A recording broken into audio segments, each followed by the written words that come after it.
برسابك قبل كالساحل دكتور أحمد محمد حاشي يدقى دقمة بربراء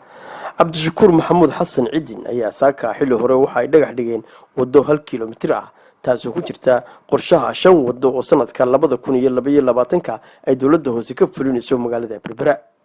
Dhagaxdhigan ayaa ugu horeyn waxa ka hadlay xogayaha dawladda hoose Suhayb Maxamed Cali iyo maayir ku-xigeenka magaalada Berbera Nuur Cabdi Jaamac iyaga oo tilmaamay in wadadani muhiimad gaar u leedahay isku xidhka magaalada dhexdeeda. Marka wadadani xaggan waxa laga yiraahdaa Quba Road, xagga hoose ay ku afgoodana waxa laga yiraahdaa Boundary Road.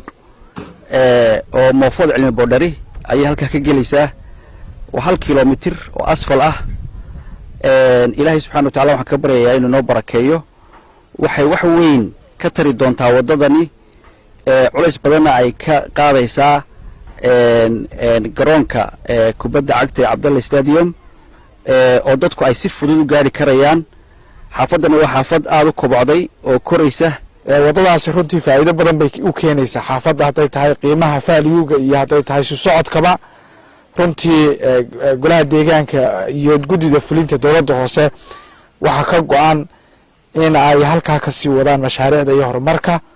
insha Allah Allah waxaan ka rajaynaynaa dhamaantood in mashaariicdaas ay noo dhameystirmaan. duqa degmada Berbera Cabdi Shakuur Maxamuud Xasan Cidin ayaa isna dhankiisa tilmaamay in wadadani ay si gaar ah faa'iido ugu yeelan doonto xaafadan isagoo oo sheegay in xaafadda gudaheeda marka horeba wadooyinku ay cidhiidhi ku hayeen wadadana ay si weyn uga qayb qaadan doonto waxyaabaha kala duwan ee asaasiga ah ee xaafadaasi u baahan tahay. xaafadana joognaa wada jir weey waxay soo dooratay kamid ahaa baahiyaheeda wadooyin wadada ugu horreysay maanta oo dhagax dhigana hadii Ilaahay ka dhigo insha Allah in badan bay ku jirtay inay aan lahayn wadooyin aan lahayn meel leer ku maro meel biyuhu ay maraan iyo meelaha adeegyada asaasiga ka hesho maanta waxay ka mid tahay downtownka magaalada ay ka mid tahay xaafadaha magaalada koraya isbedelaya wadadani ay maanta taaganahay hadaynu 3 bilood ka bacday soo marno waxa suurtagal ah inaan aragno sida ku horba soo bedelanayeen isbedesho oo ay wadadu waxa weeyaan waxay markaba qiimo u yeeshaa dhulka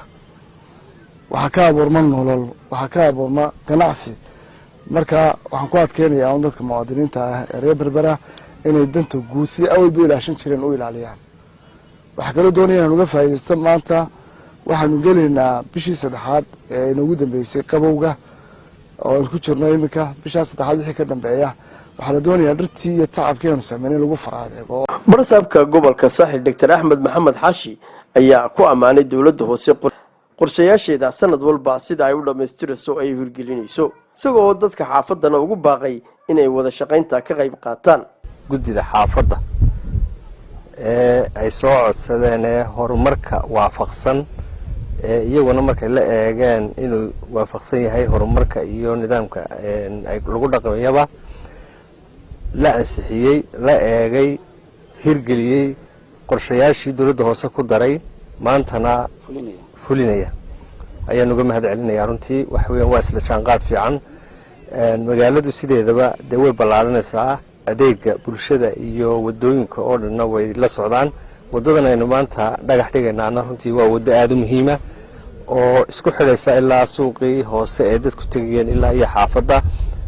marka wadooyinka la helo adeeguna uu fududaadaa ummadda way fududaanaysaa baabuurleeda way fududaanaysaa marka si guud ahaan iyo dhammaanba waan idinka mahad celinayaa wax weeyaan nidaamka iyo horumarka inoo socda sida ay sheegeen maamulka dawladda hoose wadadani waxay ka mid ahayd sanadka horraantiisa qorshayaashii ugu horreeyay ee ku jiray maantana waa la fulinayaa. Yaasin Jaamac Ali telefishinka caalamiga ah ee Bulsha TV magaalada Berbera.